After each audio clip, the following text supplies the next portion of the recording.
Hey guys, welcome back to Spilling It with Sammy Kurtz. Today I have my first guest of this season. Who would have ever thought this is who it would be?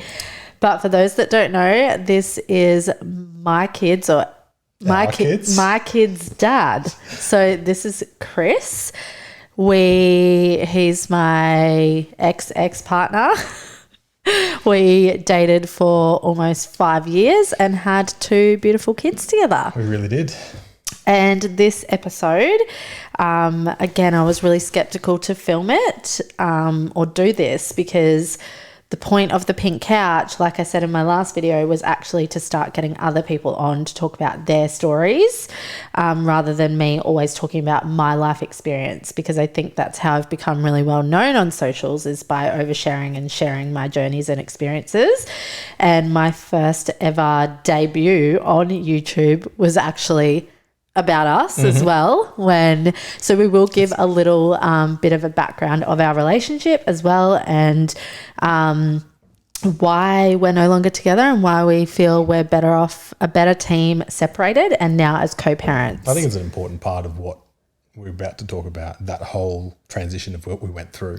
Totally. And how we got to here. So. Totally. Because it's not just like we just woke up one day and we didn't love each other anymore. There was a lot of trauma involved. It took 2 days. A lot more than that. There was a lot of trauma involved in our relationship, and just even the way we were brought together. Like it was one of those situations that was meant to happen. I mean, I believe everything happens for a reason, but it was really hard for me at the start to wrap my head around that this is just a person I was purely meant to have kids with. Like that's just so bizarre to me, even to wrap my head around to this day. But clearly this video is on co-parenting. And the reason we have decided, there was other people out there that I considered getting on the couch. But the reason I decided that we would do it is because I know our co-parenting relationship. I think we also stand out. A lot of people say it. We kind of... Well, I know it's real too. Not to say the people that I wasn't considering getting on, it's a load of bullshit. But hello, social media, like it's so easy to put a photo up and pretend your life's something that it's not.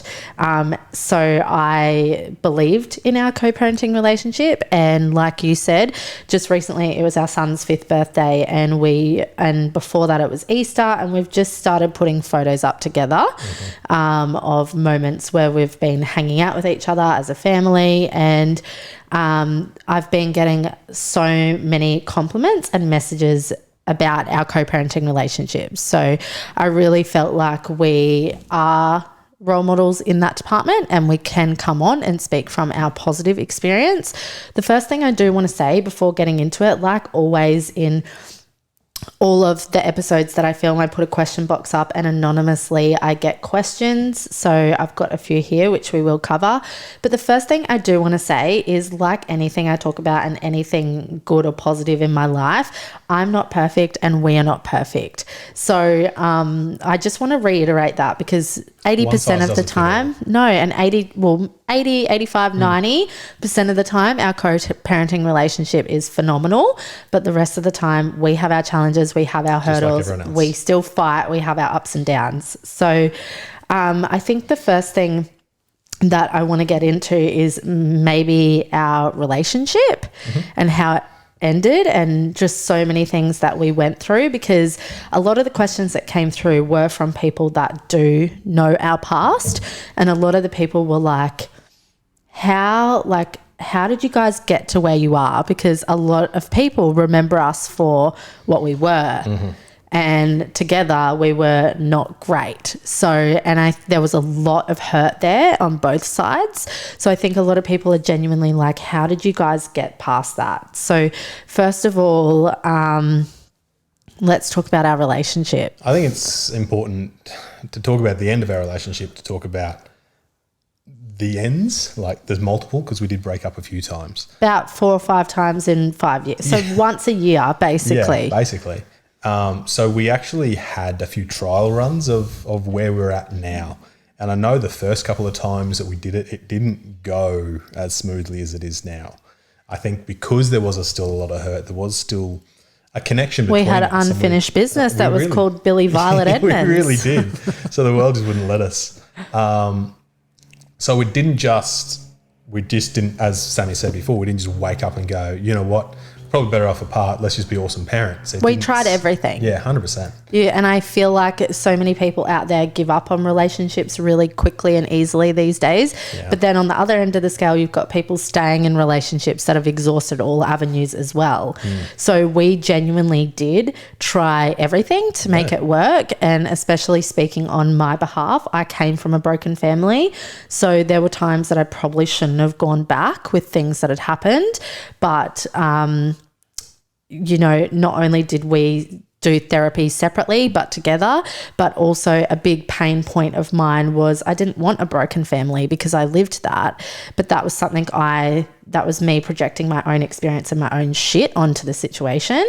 And I mean, I don't have no regrets, and I'm not going to say like I wish I learnt that sooner and dealt with that sooner, because Billy wouldn't exist if that was the case. So it obviously was just meant to be what it was. But a little bit of a background of Chris and I's relationship. We weren't seeing each other for very long, and I fell pregnant very, very soon. We worked together, and just in the scheme of things, we worked together at this place, and my 1 year anniversary of working at this place was a couple of weeks before I went on maternity leave. So I think we had known of each other for maybe 4 months. And seeing each other, hooking up for not that long, and I fell pregnant. And I cannot explain the feel, like everything in the universe, like to everyone else and everything else on the outside, I probably look stupid to even have this baby, have this child, but I could not explain the feeling that I had. About having, I couldn't explain it. I just was like, trust. You've got to have this. And I did not expect Chris to be a part of that journey with me. I literally signed up to the fact that I was basically about to be a single parent. And Chris actually had a partner at the time. Let's be honest, yeah. Chris had a partner. So he had a bit of a double life going on, which is something that he's done a few times throughout his life. But not to this extent. Not to this extent. This was very painful for everyone involved. And he left that situation to then come and be with me, which you would have to speak on that. But from the outside looking in, it felt like, one, he was unhappy in his first situation, clearly, because people don't do that unless they're unhappy. But two... Not an excuse. Not an excuse. Absolutely not an excuse. But two... I think he felt he was doing the right thing by coming with me. But when he came with me, he then realised he wanted to go back to option A, and I pretty much did over half of my pregnancy with Brooklyn alone, until Chris decided he wanted to come back in, and that was roughly a month before Brooklyn was born. Yeah, I think you were 8 months. Yeah. So... in a nutshell, our relationship, we didn't even know each other that well before we had a child together. So we had to get to know each other throughout the whole time of being together. Real quick. Like you do, but we didn't have that stage at the start to go, do I even like this person? We didn't have that stage. We're still working on that. So we were like forced. Clearly, we were meant to be in each other's lives forever. But yeah, it was just a very, very painful, yucky, icky, weird situation. Yeah. And then Chris had his own demons. I had my own demons along the way. We had a lot of addiction issues come up. We had cheating issues come up. I was dealing with postnatal depression, lots of stress issues. Really starting to take lots of, that's when I started in business. And for anyone that's followed me for a while, I went from 0 to 100 really quick. Actually faster than that. I was literally one day a nobody, and within like 6 months a somebody, and one of the most popular booked out makeup artists on the coast. And then from there I owned 4 different businesses in the time we were together. And I've got even new businesses now. So can only imagine what it's like dating Sammy Kurtz, that's for sure. So in the end, how we eventually broke up was 2019, 2020, for me personally, I refer to it as a spiritual awakening. A lot happened. So we decided to open a blow dry and beauty bar together. And the day we opened the doors, I fell pregnant with Billy. And that was one way to celebrate. Another accident, a beautiful, beautiful accident. Wasn't meant to happen, but you can imagine the stress of putting all our savings, any money we had, everything into this business. Like I said, my business got out of control busy, hence the opening the blow dry and beauty bar. But then me falling pregnant, and then a couple of months later, almost in my third trimester, Chris lost his job, so made redundant. We lost all our staff within the first 6 weeks of opening the blow dry and beauty bar. When it rains, it pours. It was full on. It was really, really full on. Stress. So both of us were under a lot of stress, and instead of coming together as a team, we had so many problems throughout the already 4 years of our relationship. It was too hard basket by this point, and we were just pulling away. And I think the only thing keeping us together was the fact Billy was on the way and that we had Brooklyn. And we owned this business together. But it just started to get further and further away from each other. I was, like I said, at the start of a spiritual awakening. So I had a lot of we both had a lot of inner demons and trauma and healing to go through. And we just were so focused on ourselves. And then Billy was born, and 5 days later I left Chris because I believed I was unhappy. Now, the reason I was unhappy is because I just felt like Chris wasn't there. Our relationship was just done. And it really was. It was mutual. I remember the conversation. We constantly had it, and you're like, so what are we doing? And I'm like, well, I don't. Well, we weren't good up until Billy's birth. Yeah. I remember just being like, this is just not working, but we were just forcing it because it just felt weird to break up before we were about to have a baby together. 100%. So I think we stuck it out. Is it the stress of you being pregnant? Is that why Well, because I don't handle pregnancy well. So we were talking about that. I'm like, is it the business? Is it, we were really trying to figure out what it was.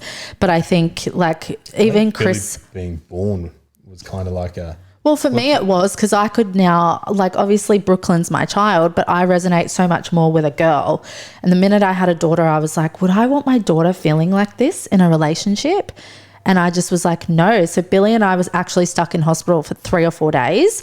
I had slept one night at home, and I woke up the next morning and I said, we're over. I cannot do this anymore.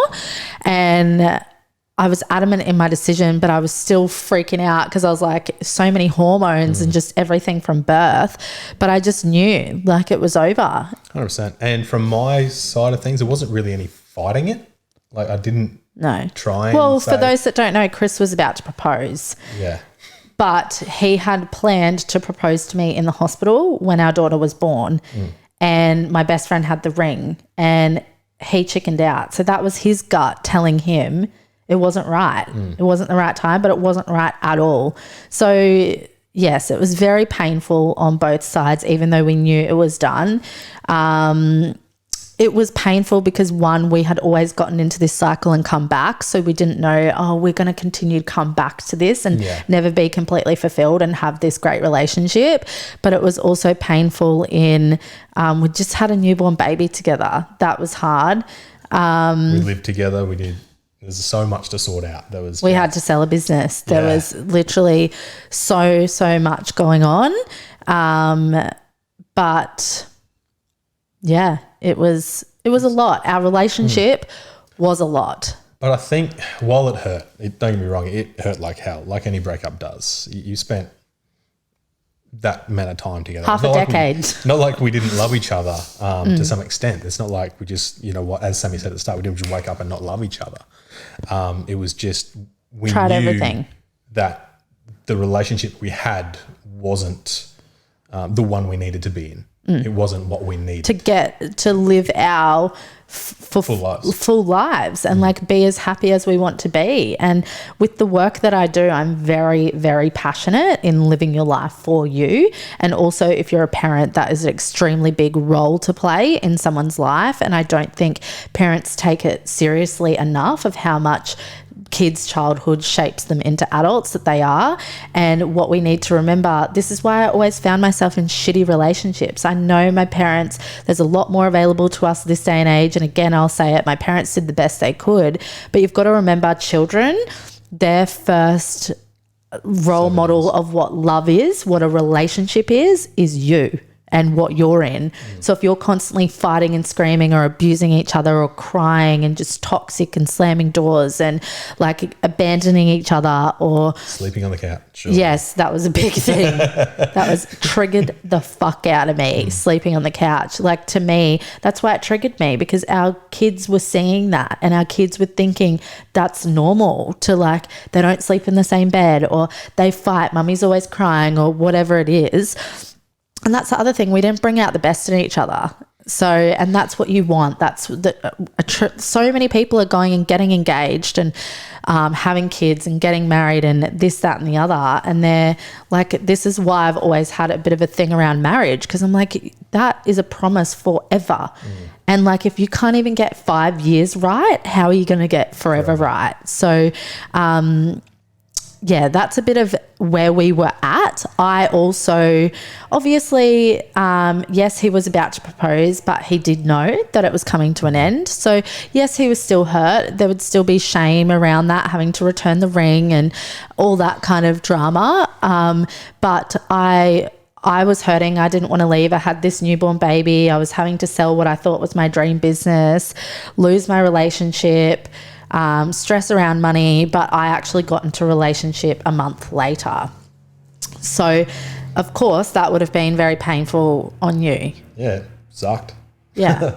We were still living together kind of at the stage. So we were for 3 months. So that was obviously also difficult. You started dating someone. We're kind of still living together.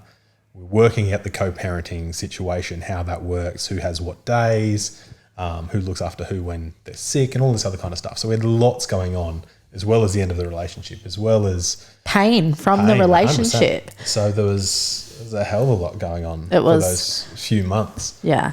And I think that's where we started, and I could feel it was different. Obviously, we both felt it was the end of the relationship and we needed to move on. But I feel we did it different this time, even though there was a lot of pain and stuff. From the get-go, I think that's where we've done things differently this time. I feel like we actually had a plan this time, we put we put it into place. We were both hurting, but we were also both done, and we both knew this was the right decision. And I think we were more focused on the kids and having a plan and sticking to that plan and committing to that, rather than just being like so up in the air. Like, I have a lot of people around me that are single parents now and that are co-parenting, and I feel like there's no structure and there's no routine. We're pretty similar to that structure now. Like, even the days that we have kids. From the get-go, we still have the exact same structure. However, we have such a great co-parenting relationship now that if one of us wants to do something, like, there's no jealousy and questioning and whatever. It's just like, yeah, okay, like, if I'm available, cool, I'll have the kids for you, and vice versa. Like, 100%. Chris has had to help me a lot, because 2020 for me was fucking brutal, and for my mental health he had to help me. For some really traumatic events he had to help me. I moved several times, and also just running a business. Running a business is hard enough, but running a business as a single parent is really, really challenging. So yeah, that's where we work as well. But onto the co-parenting side of things, that's a little backstory of our relationship. And obviously you guys can see, even at the start, we weren't perfect. We were trying to navigate it through our hurt and our pain. But one of the biggest things I have noticed when it comes to co-parenting, because I've dated someone after Chris who was also in a co-parenting relationship, which was the complete fucking opposite to this. And what I want to say is, that's why I wanted to do this episode. It is an actual fucking joke that it is more normalized now to hate your ex that you're co-parenting with and have an awful relationship with them than it is to have a positive relationship like ours. Like, I literally get asked and have people talking about our relationship, assuming that we're sleeping together because we spent Easter together, or we can be amicable and be at our son's birthday party together. Like, that just blows my mind that this isn't the normal, and that shit's got to fucking change, because it actually makes me, and I am going to say before I say that, it does take two. So I also know people out there that are trying, and they are trying to have this with their ex or whatever, but their ex is just a fucking piece of work or a piece of shit. So unfortunately, you cannot control people, but you can control you only. You can control how you react and how you grow from that situation. So I do understand not everyone has the ability to have what we have.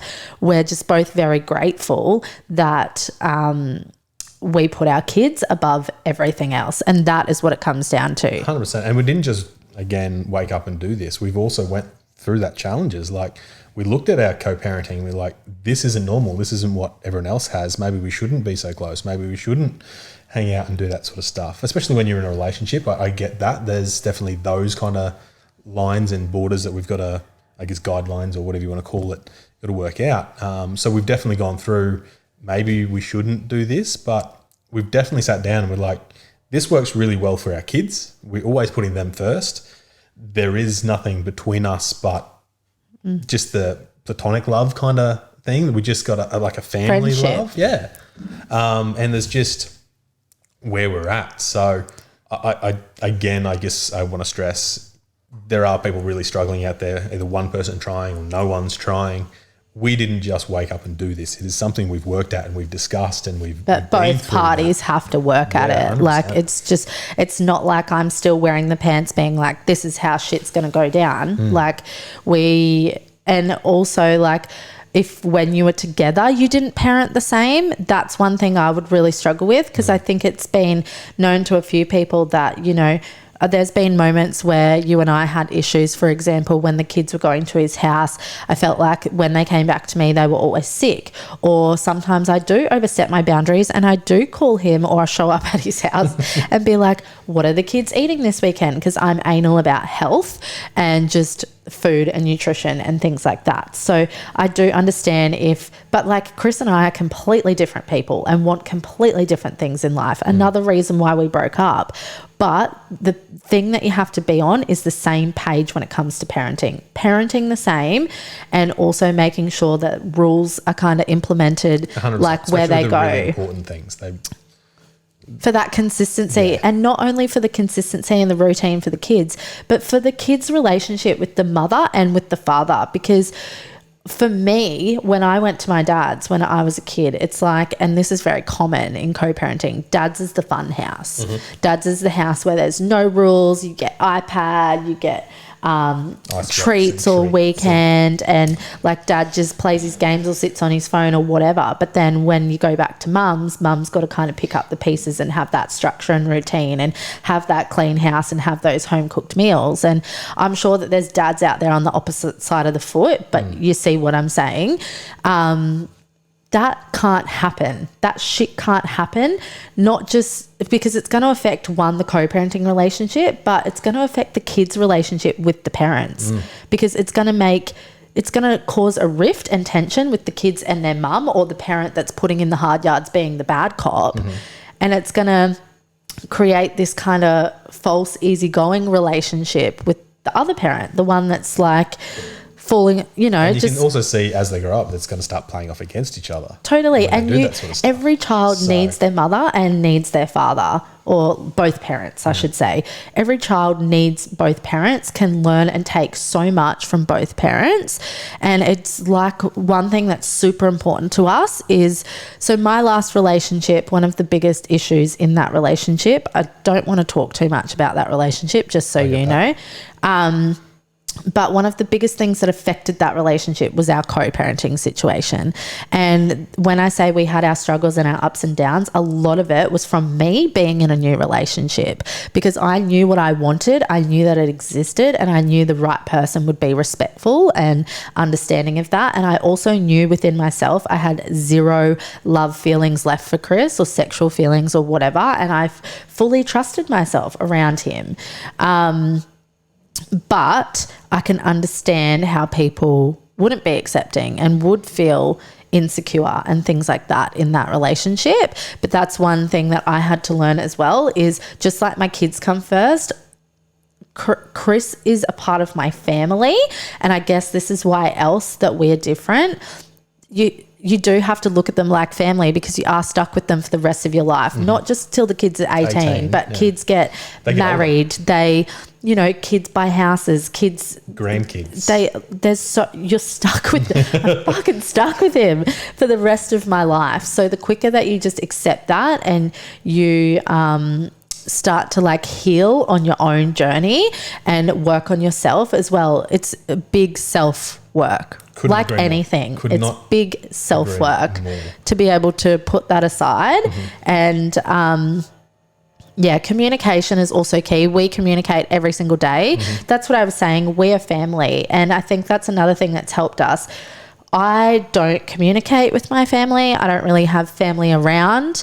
And Chris doesn't really either.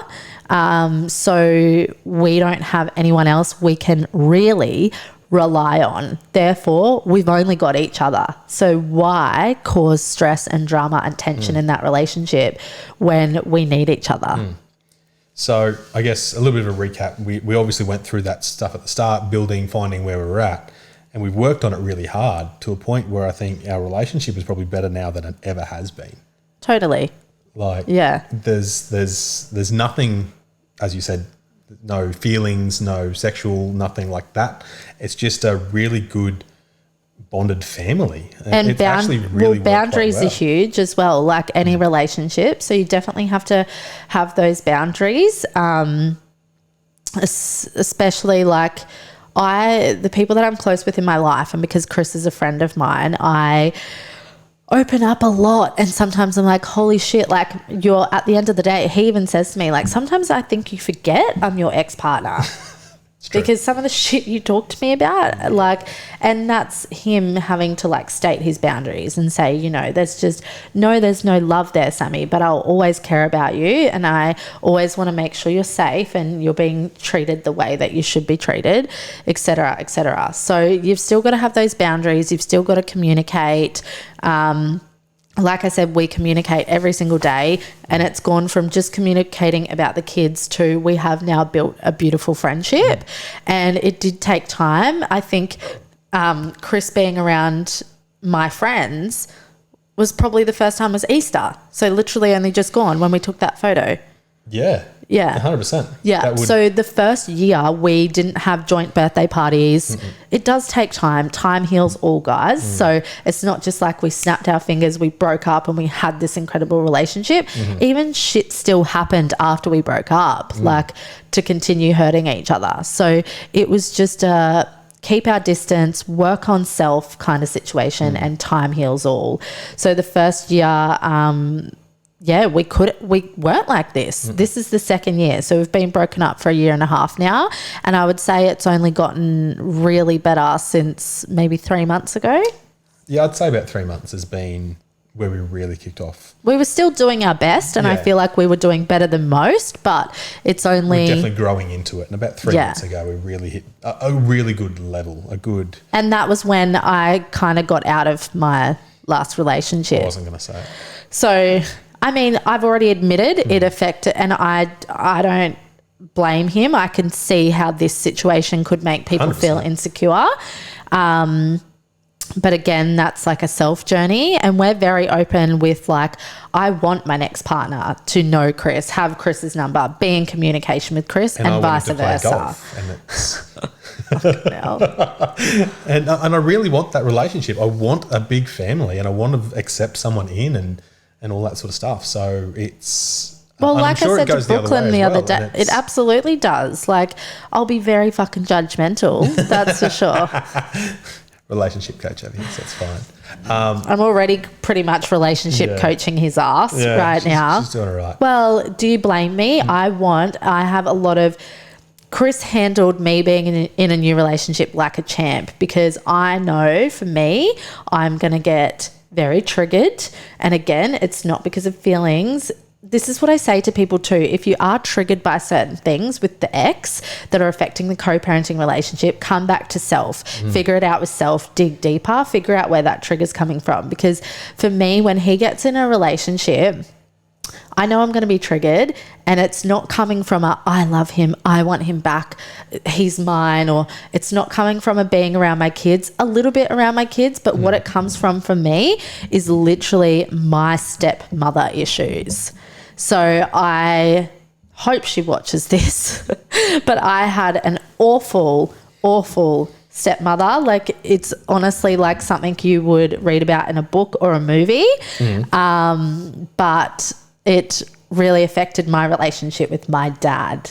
So that's where I do think about my kids, and I just want him to choose someone, because since myself experiencing other manipulative, toxic relationships, I understand how even the strongest of us can be Brought undone. Yeah, basically. brought undone by love, by relationships, rose-colored glasses. Yeah. And I don't want that happening to him. And he is such an amazing father, and our kids have such a great special bond with him. I never want that to affect him or my kids. So yeah, he definitely handled my last relationship like a trooper. Can't say I'm going to do the same, but I'm going to try my best, and all I can wish for him and want for him is his happiness, but also my kids' happiness. And like I said to Brooklyn the other day, he keeps talking about marriage, about who both of us are going to marry. I don't know why he keeps bringing it up. He's probably onto something there. Maybe he's maybe he's getting married soon. Maybe. He's got a couple of He said girlfriends he's on the marrying go. me though. I said to him, I said, how cool, because he still says from time to time, like, what about you and daddy get married? And I said, no, mate. I said, when we broke up, it was so we can all be happier, like all laugh and be so much happier. How cool is it that you've got 2 houses, and one day mummy's going to marry someone and daddy's going to marry someone, and then you're going to have 2 more people that are going to love you so much. And that's the other way you need to talk about it. Another thing I will say, because I see this all the time, don't quiz the fucking kids. Don't quiz the kids. Don't ask the kids for information. Even if it is negative and if there is tension, be a fucking grown adult. This makes me really angry and passionate and triggered. But if you've got a question, if you want to know about the other person's life, first of all, it's none of your fucking business. So True. it's literally none of your business. So remind yourself of that. And that is exactly why you're not asking your ex, because you know it's none of your business and you know you're crossing the line and crossing a boundary. But don't do it to the kids. Start to literally think about your behavior and what you're doing and what you're putting your kids through, because this is going to have long-lasting lifetime effects on your children. So pull your fucking head in. Yeah. That's the biggest thing. I couldn't agree more. I couldn't even imagine doing that to the kids. Obviously went through the relationship.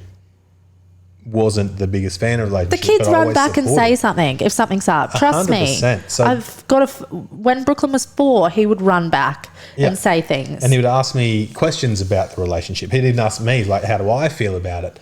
And I think it's really important that in that scenario, you've got to put your kid's hat on. Like, you've got to make sure that you're working for them, and like you're happy for mummy to be happy, and you're yes, you like them and all that other kind of stuff. And you're like, it's fantastic. You just got to make sure mum's happy and all that sort of stuff. And so you don't ever want to put your negativity onto the kid. The kid's the priority. And let kids be kids. Yeah. And kids, conversations with kids conversations, not grown-up conversations. Agreed. Because if you're piling this stuff on them, trust me, I've been that child. We take on the weight of the world, and then we start to blame ourselves and we start to try fix things. And I honestly have been a parent to my parents. I've been a parent as young as like 4 or 5 years old. And so no wonder why I struggle and get so exhausted when it's my time to finally be a parent. So please, for God's sake, like if you still can't make it work with the ex, like just don't put it onto your kids. Do not fucking put it onto your kids. It's so cruel and unfair. But I think I just am reading the questions that we've got down here. How do we make it work so well? It took time. To summarize that, I got asked that a lot, and the tips to the stage that we're at again. So how do we make it work so well? I'll go back to what you said before. A big thing is self. It really is. Something we both did is, even through your horrendous year, you found different things and you worked on yourself. And I actually went away, as you heard earlier, how I got into the relationship. I was not in a good space. I've pretty much been in a relationship for 12 years straight, but even before I met Sammy, but with different women. I'd just gone from one relationship to the next. I never really knew myself, and I wasn't being accountable. I was just a horrendous position. I didn't love myself in any way, shape or form. And so I really went away and worked on myself. Sammy's worked on herself and where we're at, and she's done different things. And I think it comes back to self. And I'm not even saying that to promote Sammy's business. I was going to say, it really, shameless plug. Yeah, not wrong. But it pays so much of this is working on yourself, because then you can be that person with your Stop kid. putting the time and energy and attention and love into the other person, because you'll never control them ever. You need to put it into yourself and focus on you and how you're going to cope and react and control yourself. Like, it's another really challenging thing was, like I said, and I still struggle with it from time to time, but like, what's happening at Dad's house? And, you know, like, are they... And to be fair, I actually kind of like it because it gets me on track. It's part of my growth is being better in that area. So it doesn't... He's my third child. It really is. Man-child. Man-child. So I don't mind that. So it's not massively doesn't really affect me in any way. But I can see how some relationships that would be overstepping and all that sort of stuff. But I'm about that growth and being better with my food and stuff, which I've definitely improved from the start. That's another area that I'm really lucky with Chris in, is Chris does want to be the best father he can be. And especially since we've broken up, he really has worked on himself and wanting to be a better version of himself. So it's not just about the co-parenting situation, but like if you're co-parenting with someone that's just so fucking stuck and can't help themselves and is just existing, not living, that's going to be fucking hard. It really is. Program out there they could do to... Not for men yet. I'm working on it. Well, it could be the man that's doing it. And it's working on it. Just control what you can control at the end of the day. But communication, to summarise, communication, always putting each other, our family and our kids as the priority. Spot on. Above everyone else. You've got to obviously take time for you, but if you're ever in a difficult situation or you're not sure what to do, just put the kids first and make a decision from there. You can't go wrong if you make that step first before making the decision. Totally. And yeah, that's our biggest hurdle, which I would say is probably my relationship was a pretty big hurdle. Yeah, it was. And it did kind of have stresses, but I think we both handled it fairly well. Yeah. Like I said, we've got many more hurdles to come. Chris has been seeing people, but he hasn't been in a relationship since we broke up. So that's going to be a hurdle for me. And I think that's the biggest thing I want people to be aware of as well. Hopefully, if you are co-parenting or trying to co-parent, you can get to our situation right now, but just be reminded, you've got to go with the ebbs and flows of life. I think that's important too. While we're in a good place, and we said about 3 months ago we got to a good place, that could change. That's going to go up and down. And we still fight and bicker and fucking argue. Trust me. Trust me. I feel like it was the other week and I was like, get out of my house. You actually said that. Said that. Oh. Anyway, I think that's probably time to wrap it up. Perfect. I don't know what it is, but every episode I do is always around the 40-minute mark. Amazing. Don't know. Amazing. You're good at it. It's like I've done before. Don't know. I'm into that numerology though. Anyway, guys, thanks for joining us. I hope that helps. If you do have any questions, obviously we're not professionals. Go and book yourself into mediation. Whatever you need to do if it's really not working. But both of our inboxes are always open. I'll drop both of our Instagram profiles below because if you're a male struggling, you may feel more confident and comfortable reaching out to Chris. So, but remember, we're not perfect. We're not above you. We're literally on this journey with you. We just have had a bit more time to a little bit of experience that may help figure it out. So yeah. Anyway, thank you all for tuning in, and I'll catch you in the next video. I won't.